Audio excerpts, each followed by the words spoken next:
हमारे सारे ट्रेडर और इन्वेस्टर भाइयों को दिल से जय हिंद। आज हम बात करने वाले हैं एयरटेल के Q1 रिजल्ट्स के बारे में एंड अंडरस्टैंड करेंगे कि इस रिजल्ट्स के बाद क्या ये स्टॉक अपसाइड मूवमेंट दिखाएगा या फिर यहाँ पर एक शॉर्ट सेलिंग आएगी। So without wasting much of a time here we go. हम आ गए हैं भारतीय एयरटेल के consolidated financial results for Q1 पर।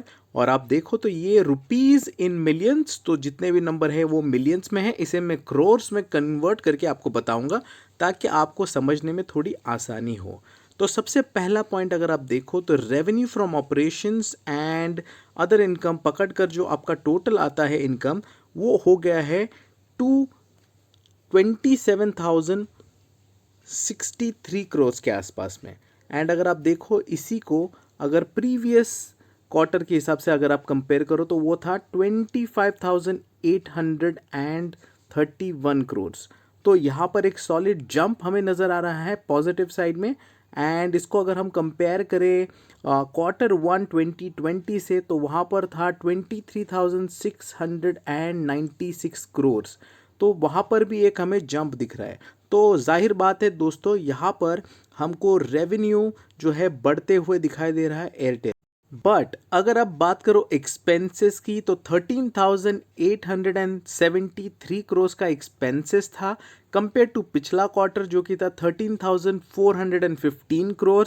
एंड अगर आप Q1 2020 की बात करो ईयर ऑन ईयर तो वहाँ पर था 13,373। तो जाहिर सी बात है यहाँ पर अराउंड 400 to 500 करोड़ का एक्सपेंसेस बढ़ा है। अगर आप इसके आगे देखो और जो मेन पॉइंट है दोस्तों जिसकी हम बात कर रहे हैं वो है profit, and that is profit after taxes. तो यहाँ पर आप देख सकते हो टोटल जो है 941 करोड़ का प्रॉफिट इन्होंने नोट किया है इस क्वार्टर में। अगर आप कंपेयर करो उसको पिछले क्वार्टर के हिसाब से तो यहाँ पर बहुत ही बड़ी निराशा आपको दिखाई दे रही है।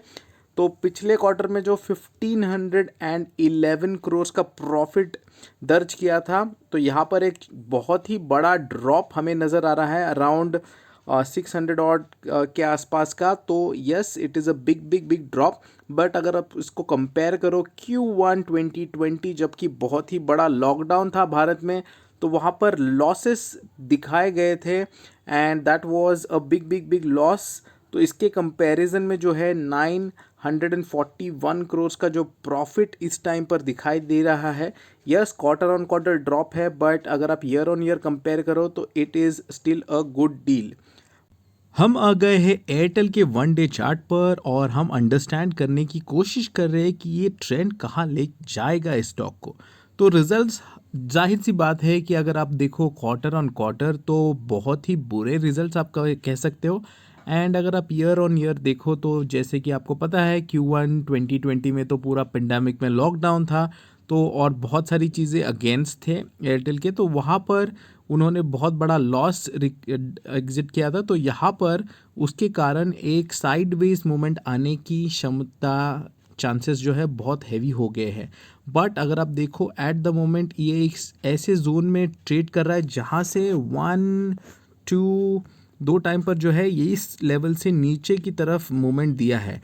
तो अगर मार्केट के सेंटिमेंट्स बेयरिश रहे आफ्टर द रिजल्ट्स जिसके चांसेस बहुत हैवी है तो आपको ये स्टॉक अगेन दिस 525 के आसपास में मिल सकता है। और जैसे कि 5G की खबरें चल रही है, अगर उसको कोई स्ट्रॉन्ग न्यूज़ आती है तो अगेन वो अपसाइड साइड में जा सकता है। तो मेरे ख्याल से एट द टाइम ये बहुत अच्छा स्टॉक है स्विंग ट्रेडिंग के लिए। इस जोन में आप इसे बाय और सेल कर सकते हैं। आप देखो तो मार्च से अगर आप बस इसे इस जोन में स्विंग ट्रेडिंग करते तो एटलीस्ट कुछ नहीं तो एटलीस्ट 4 टाइम आप प्रॉफिट बुक कर चुके होते। तो I see another same situation coming. जब तक ये 5G का जो पॉजिटिविटी बढ़ नहीं जाती तब तक ये स्टॉक इसी जोन में ट्रेड करता हुआ मुझे नज़र आ रहा है। तो अगर आप स्विंग ट्रेडर हो तो यस, यहाँ पर आप एक फ्यूचर सेल करने की कोशिश कर सकते हो। If you see a bearish sign right here, एक रेड कैंडल अगर बन जाती है इसके नीचे तो yes you can go sell side with a target of around 530 के आसपास में, एंड स्टॉप लॉस जो है इसके ऊपर थोड़ा सा 590 के आसपास में आप लगा सकते हो। बट अगर ये ब्रेकआउट दे दे यहाँ पर एंड पॉजिटिव मोमेंट दिखाए तो यहाँ से 616 का जो टॉप है पहले का प्रीवियस, वहाँ तक भी स्टॉक जा सकता है। So that is it from our side. अगर आप चैनल पे नए हो तो do subscribe to our channel and press that bell icon, ताकि आपको सारे अपडेट्स मिलते रहे। Thank you so much for being a lovely audience. You have a blessed day.